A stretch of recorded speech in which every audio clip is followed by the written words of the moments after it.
And Aaron, it sounds like we're getting more on the contempt ruling. What's the latest from the courtroom?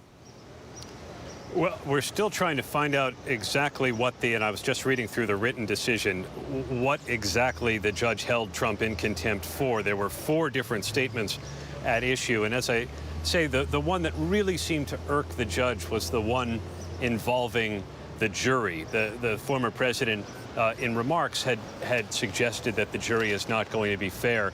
And the judge took umbrage because he had gone through an extensive jury selection process to make sure that the people that are on the jury and hearing evidence now into a 3rd week said that they could be fair and impartial, regardless of what they thought of the former president and regardless of what they may have heard about the case prior to entering the courtroom. Because as prosecutors even said, whatever's been reported by us isn't the whole story, and only the jury will have all of the evidence before them to make this decision.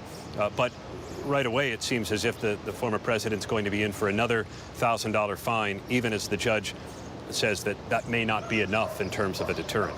John, what are you watching for next? So I'm reading the decision that Aaron, that you just put out. So the judge went through in this decision, Diane, all 4 of the different acts that were brought up by prosecutors last week. So remember, we had the original group of 10. He found 9 out of 10. This group of 4, it seems only 1, in his opinion, the one that we're talking about, was the violation. And Aaron, as you noted, it's the jury comments that were made to a conservative media outlet.